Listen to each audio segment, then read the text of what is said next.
The harvester was sitting in the back corner of Elmo Pitts' equipment shed in June of 1958, behind a section of rolled hog wire and 3 years of accumulated rope. And the first thing Gideon Carver noticed about it was that it was still wearing its original red paint under the dust. He was 44 years old, had farmed 180 acres of grain and hay ground in Cass County, Missouri, his entire adult life. The same ground his father had broken out of Tallgrass Prairie in 1911. The same sheds, same fence lines, same draws running to the same creek. He knew every acre the way a man knows his own handwriting. The harvester was a McCormick Deering No. 8 grain binder, built in 1938. Elmo had used it through the war years when new equipment was impossible to get and parts were manufactured in countries that were busy manufacturing other things. He'd set it aside in 1952 when he bought a pull-type combine from a dealer in Harrisonville. The combine had moved grain faster. The binder had sat. 6 years of sitting. Gideon asked what Elmo wanted for it. Elmo said he'd take $40 for the machine and the parts box that went with it.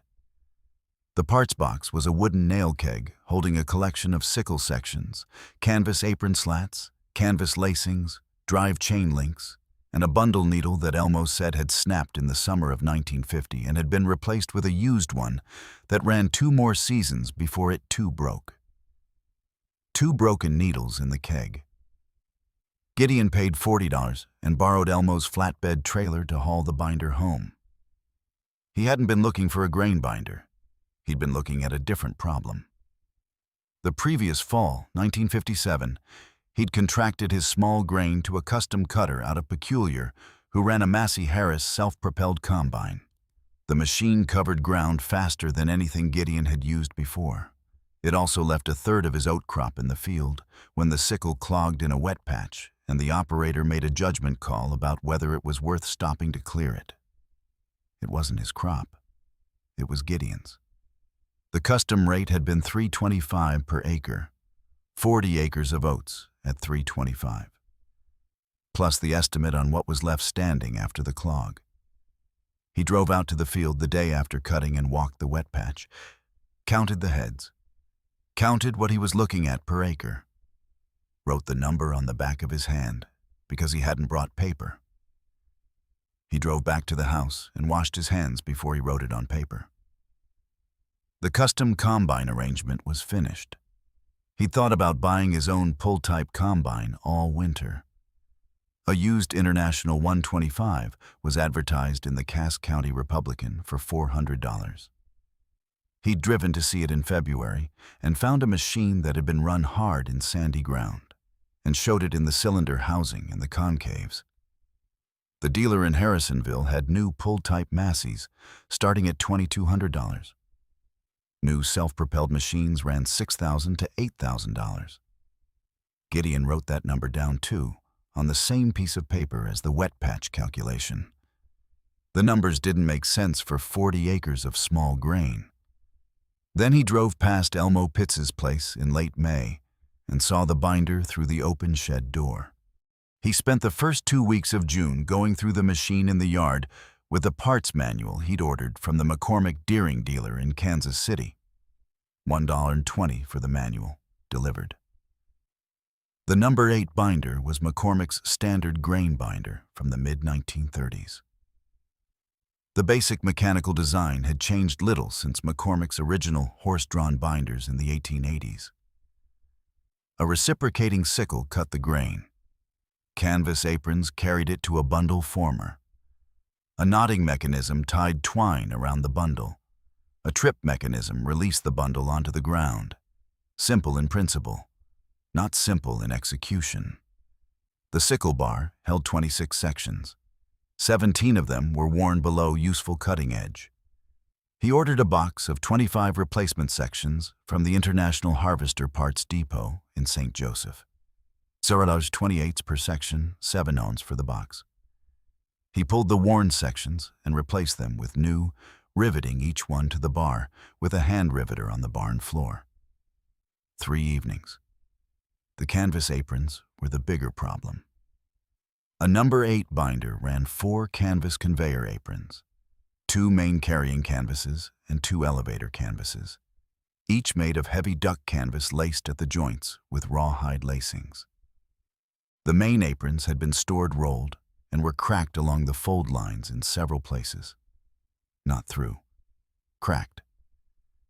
He unrolled them carefully on the barn floor and inspected each inch with a flashlight. The upper main canvas, 3 cracks, none longer than 4 inches, none running the full width of the apron. The lower main canvas, sound. Both elevator canvases, sound. He repaired the upper main canvas cracks with binder canvas cement, a rubber-based adhesive that had been the standard repair method since canvases replaced leather aprons in the 1890s. 2 applications per crack, 24 hours between. The cement set hard and held the canvas fibers together without adding meaningful thickness.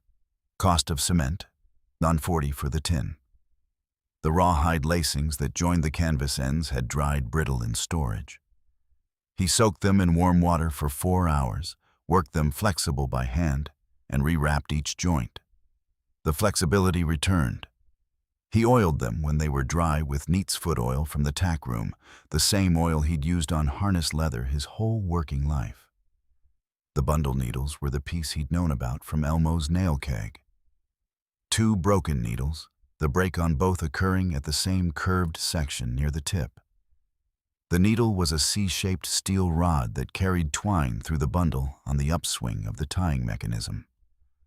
A fractured needle at that location meant the steel had fatigued through repeated loading cycles. Metal memory, his father had called it. The steel remembers every cycle it's been put through, and eventually it refuses to remember one more.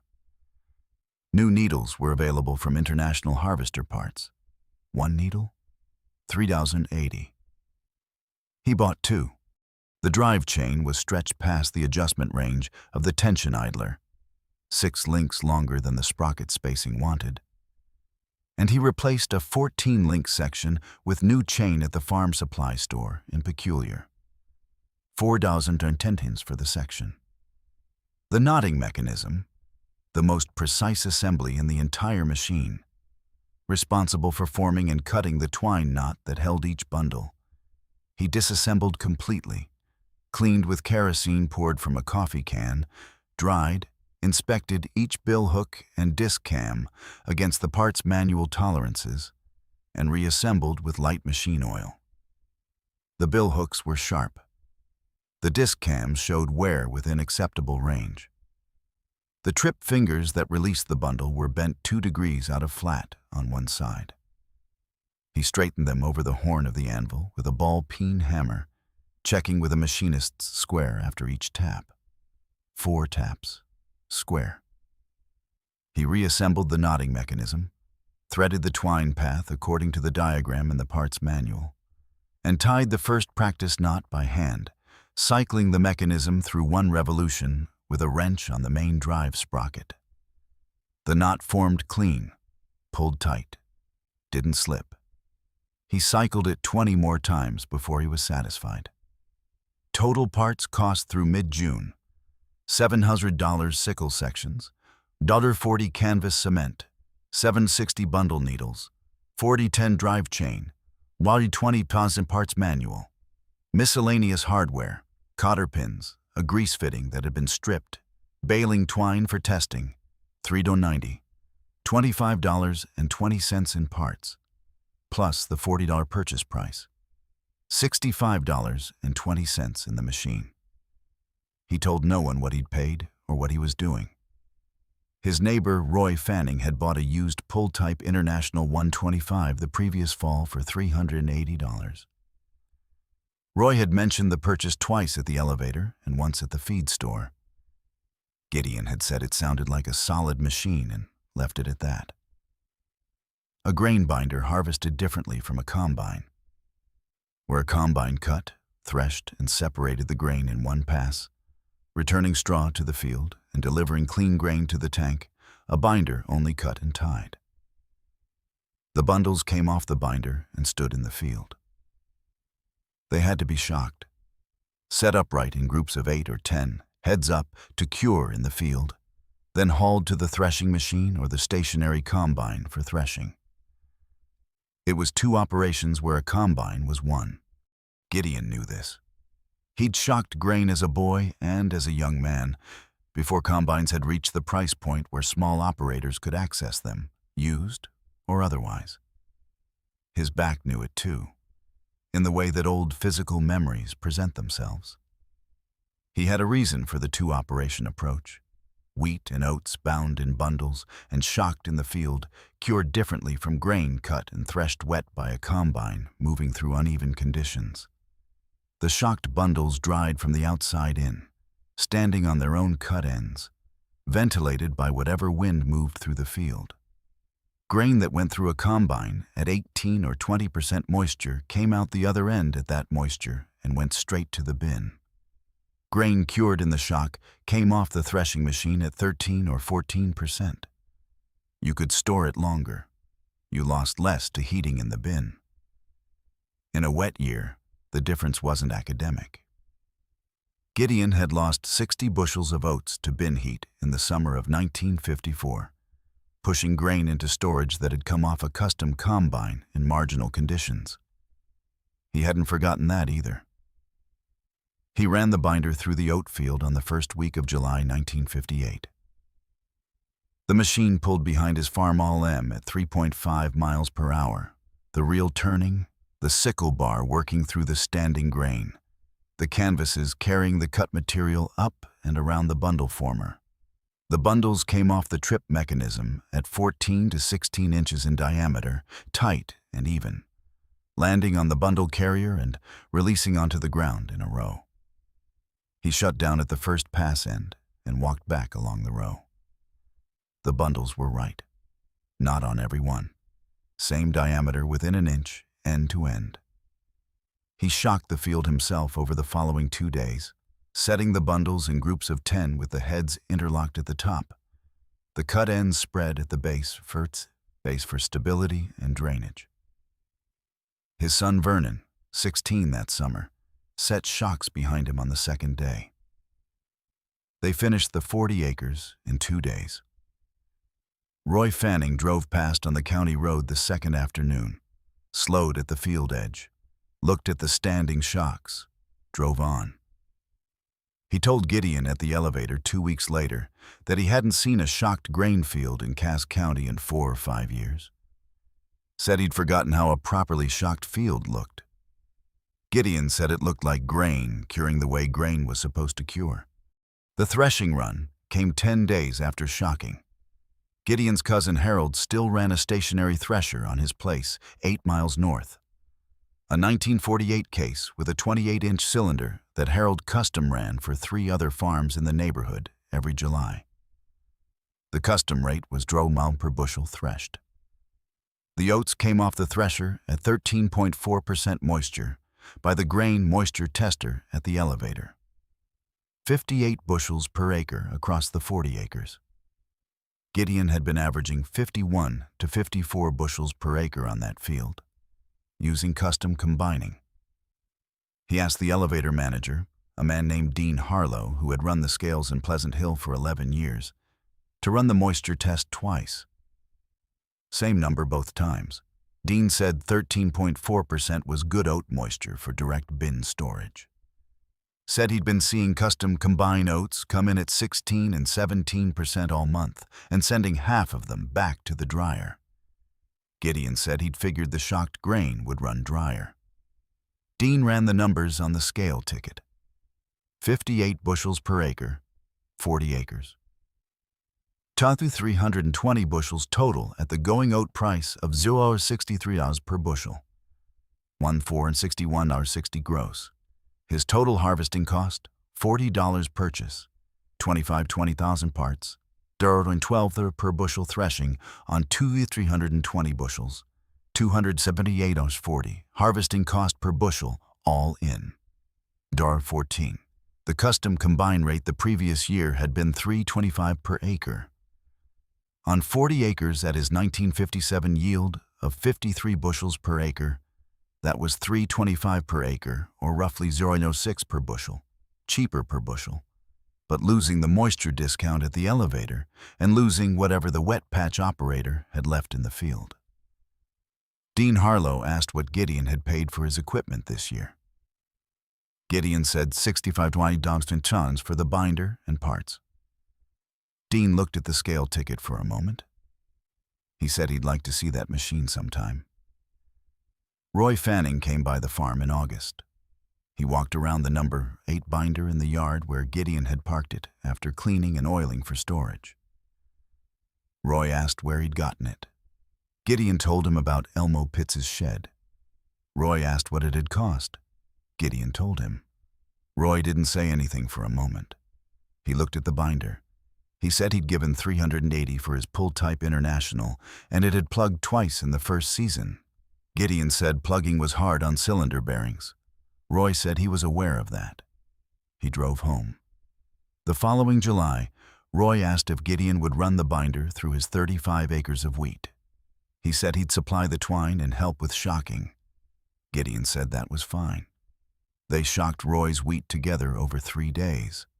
Roy's son and Gideon's son Vernon worked the second half of the field. The boys were 16 and 17. Neither of them had shocked grain before.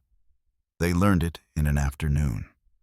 Roy's wheat threshed at 14.1% moisture, 44 bushels per acre. His custom combine yielded the previous year, 39 bushels per acre at 17.5% moisture, half the load redirected to the dryer at his cost. Roy did the arithmetic himself on the back of the threshing ticket. He did it twice. He didn't show it to Gideon. Gideon didn't ask to see it. Gideon ran the number Chart 8 binder through small grain season every summer from 1958 through 1979. 22 years. His own ground, and in most of those years, 1 or 2 neighboring farms that came back after the first season or heard about the results from someone who had. Parts replaced across those 22 years. 4 bundle needles at $3.80 each, 2 replacement sickle section boxes, 1 set of new main carrying canvases in 1971 when the original upper canvas finally cracked through rather than across. 1 replacement knotting bill hook in 1974 after it struck a hidden fence post stub in the field edge and bent past straightening. Total additional parts cost over 22 seasons, approximately $155. Total investment in the machine, purchase, and all parts across its working life, $220.40. In 1968, the John Deere dealer in Harrisonville put a new self-propelled combine on his showroom floor at $14,800. A used pull-type from the same era was advertised that year in the Kansas City Star Farm section for $2,200. Gideon drove past the dealership on his way to the elevator and saw the new machine through the window. He drove past. The binder was in the field that week. Vernon Carver took the farm from his father in 1981. Gideon was 67. He moved to a smaller house on the same property and kept a kitchen garden and a dozen laying hens. Vernon ran the binder through 2 more seasons, 1981 and 1982, before he shifted the operation away from small grain entirely, rotating the ground into full corn and soybean production. The binder's working life ended naturally, with the crop rather than with the machine. It was not worn out. It had not broken down. The farm had simply moved in a direction the binder wasn't needed for. Vernon moved it to the back corner of the equipment shed, the same shed where Gideon had first welded the binder onto Elmo Pitts' flatbed trailer in June of 1958. Same building, same back corner position, approximately. Different reasons for being there. Vernon's son farms the same 180 acres today. He runs a modern combine with a GPS yield monitor and climate control in the cab. The work that took Gideon and Vernon and a custom thresher 3 weeks in July takes him 4 days in October. The number 8 binder is in the shed. The red paint is visible under the dust, The same as it was in Elmo Pitts' shed 67 years ago. The same day Gideon first saw it and noticed the paint before he noticed anything else. The sickle bar holds the replacement sections he riveted on the barn floor in the evenings of June 1958. Still on the bar, still in place. He paid $40 for the machine and 20 cents in parts the first year. He ran it 22 seasons. It never quit.